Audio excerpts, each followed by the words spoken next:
Bonjour, bienvenue pour une nouvelle vidéo. De plus en plus de demandeurs et nous on aime beaucoup ça, donc on va essayer d'en faire de plus en plus souvent. On va vous présenter aujourd'hui le fusil semi-automatique Derya. J'en entends beaucoup parler et j'ai appelé le distributeur récemment qui m'a dit qu'effectivement c'était un carton et que ça se vendait très très bien. Donc on en a commandé un pour voir et à première vue ça a l'air très très très bien. Donc on va le regarder en détail et on va l'essayer après au tir. Alors le Derya est déjà livré dans une petite mallette qui a l'air assez sympa, hein. Souvent c'est du carton, donc là on est beaucoup mieux du carton. Et dedans on va voir ce qui est livré avec. Ouh, je sais que c'est bientôt Noël, mais là quand même c'est assez rare d'avoir des armes qui soient livrées avec autant de choses. Ah ouais. Alors donc nous avons l'arme à proprement parler,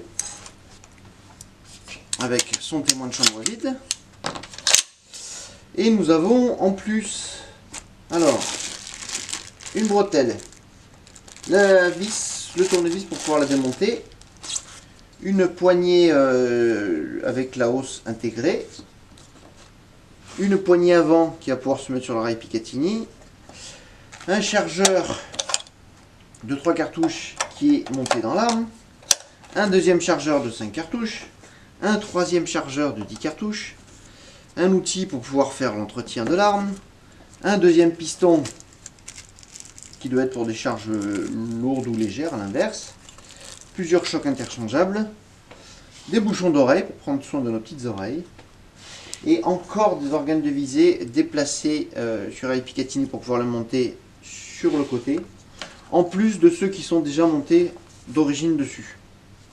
Donc c'est assez extraordinaire d'avoir autant de choses, autant d'accessoires sur une arme neuve.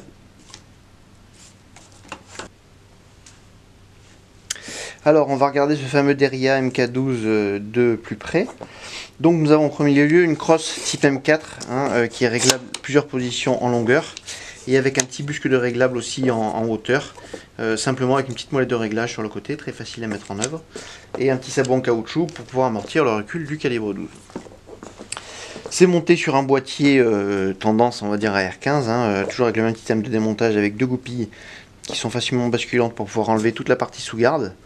Nous avons une poignée type R15 au standard AR15 avec une sécurité manuelle ambidex droite-gauche. Le bouton de chargeur qui est situé juste à l'avant de la poignée. Le levier d'armement. Ensuite, alors vous voyez, il y a du rail Picatinny de partout, sur toute la partie supérieure du boîtier, qui est solidaire du canon d'ailleurs, en termes de précision ce sera beaucoup mieux. Un rail en aluminium avec une partie rail Picatinny au niveau du guidon et sur la partie arrière.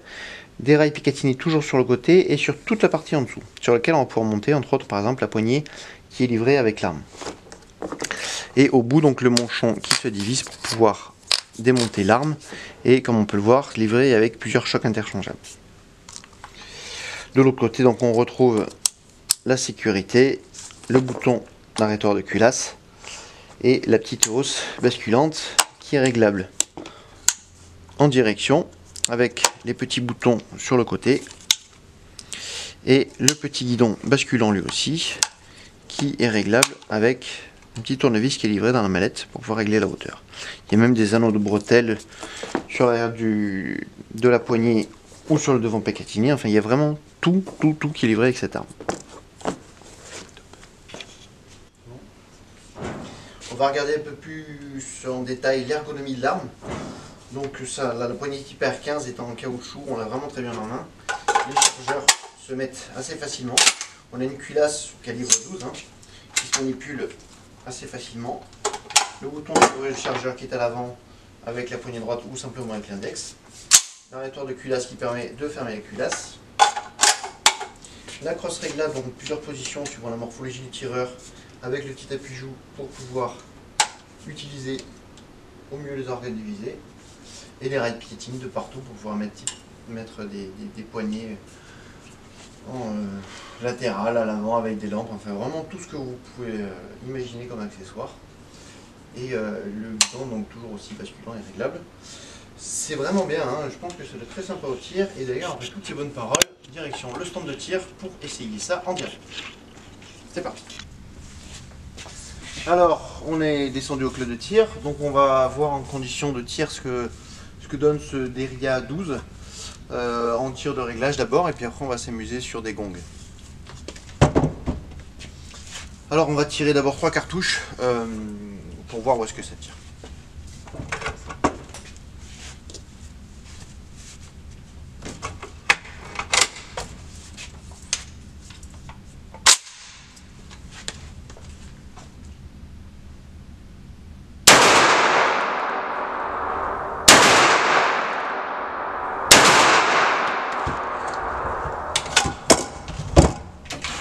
C'est du calibre 12, hein.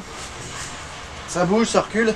Bon, il y a heureusement une bonne ergonomie, une bonne crosse et une bonne prise en main, parce que sinon ça reste quand même une arme assez virile au tir.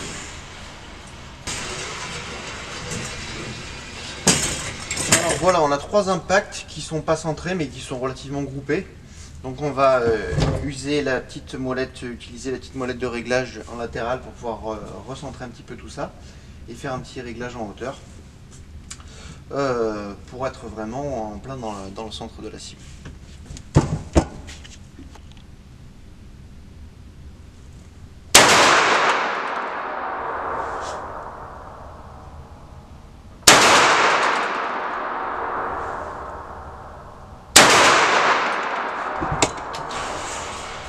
Je vais pas en tirer 50, hein.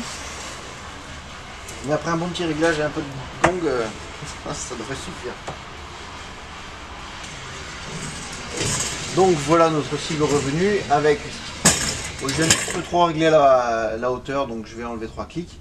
Et on a toujours le même type de sensiblement de groupement, on est dans la cible C50, on est très bien centré, donc je vais rester 3 clics et on va être en plein dedans.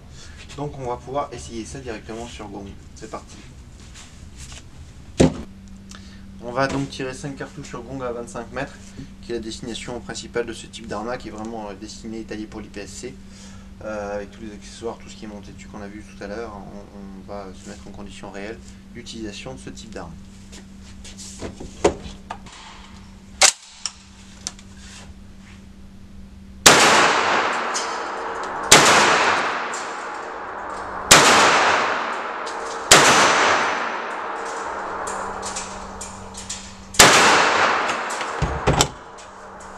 En tout cas au calibre 12 ça fait sauter les gongs et il a fallu que j'attende que le premier revienne un peu dans l'axe pour le tirer dessus, donc 5 sur 5 ça marche très bien, c'est très facile à tirer, ça bouge, c'est sympa, non vraiment pour ce prix là pensez-y sérieusement, en vente sur armetir.fr comme d'habitude.